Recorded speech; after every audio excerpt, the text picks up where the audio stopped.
I was very upset at myself for having called my mother and asked her to come to the hospital with me. I knew she wouldn't come. I knew she would pick her man over me for whatever reason.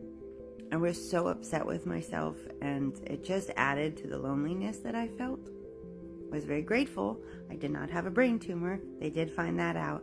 But the searing pain that I had to deal with week after week after week, it was like electrocutions in my brain that would just shoot off, and my brain was being squeezed. I literally thought my brain was going to just explode. And I felt so lonely. I lived like a ghost in this house. I got to stay with my coworker on her couch, and I watched her and her boyfriend and their children, and they had a family and they did things together, and I just suffered in pain alone, like I wasn't there. They had this dog. They loved this dog. They treated this dog like a queen. They gave it treats. They trained it. It was part of a dog show. Like, I watched them pour their love onto this animal. And I realized that they loved their dog more than my mom loved me. And I was jealous. I was jealous of a stupid dog. Now, sure, I'm 19 years old. My emotions are crazy. I've been in pain for months. None of the medications the neurologists are giving me are working. I am just desperate, and I am alone, and I am more alone than I have ever been. And let me tell you why. I'm going to go back to when I was a child and give you a little bit about my faith. When I was 2, all I can remember is being behind a barn and God met me. Can't tell you more than that. I just know that God connected with my 2-year-old me. Give a few more years. I'm about 5 or 6 years old. My mom and stepdad decided to go to a friend's house, and they sent me upstairs. All the kids were upstairs watching a cartoon. It was in the 70s. And this cartoon was Lion, Witch, and the Wardrobe. And I walked in this scene when Aslan, who is a lion, is being tormented. He's being beaten. He's being tied down to a table. And at that moment, I really feel like God spoke to the 5-year-old in me. I didn't know I was divided at the time, but God spoke to them and said, I know, and I love you. I'm here. Now, there was a connection. I felt seen as a child, and I spent the next few years never feeling alone. God was there. I could talk to him. I could sing to him. He was there, and he knew. It's funny. He knew what was going on, and I didn't, because that was the part of being split. Those parts carry the memories that I did not have. So here I am. I'm 14 years old. I'm in youth group, and I'm just sharing stories about my life with my youth leader. And I'm like, oh yeah, when I was 8, the cops would come at 2 a.m, and they would get me out of bed, and they would search the house for drugs, and they would take one of my stepdads off to prison. And when they'd leave, we'd find the drugs and flush them down the toilet. And, that was life. And another morning I woke up, and our Lincoln Continental out front had been bombed. Someone went by and blew up the car, and the cops were there. So this is the kind of life I had lived, and I could recite it. I was fine with it. And my youth leader asked me, honey, did anything ever happen to you? And honest to goodness, I said, absolutely not. No, I'm fine. Like, I was able to survive because I was fine.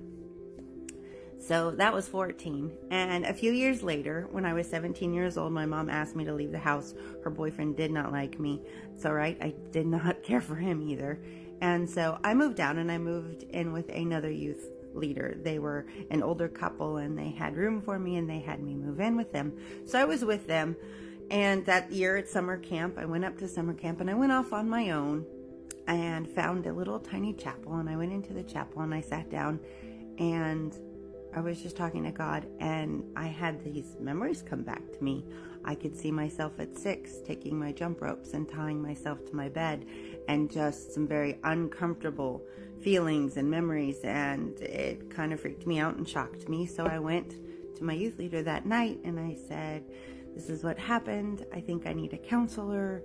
And she went, isn't Jesus enough? Jesus should be enough. You should be fine. I wasn't fine. I basically got silenced again. Things at home were uncomfortable. So a few months later, I found another room to rent. And I moved into that other home, rented out another room. And that is when I ended up at this coworker's house with these headaches and these memories. And the thing is, I never felt so alone. Like, maybe I'm not good enough. Maybe I can't just leave it with Jesus. Maybe there's something wrong with me. And I'm in so much pain and I'm feeling so alone that I reached out to my church and I called them and I said, can you please pray for me? This pain hurts so much. I feel absolutely horrible. And they said, you know why you're in pain? No. And they're like, because you're living with someone in sin. And I'm like, I'm sorry? And they're like, the person you're living with is not married.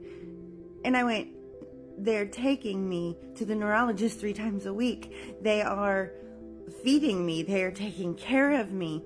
Are any of you offering to let me go live on your couch and take me to all the places I need to go?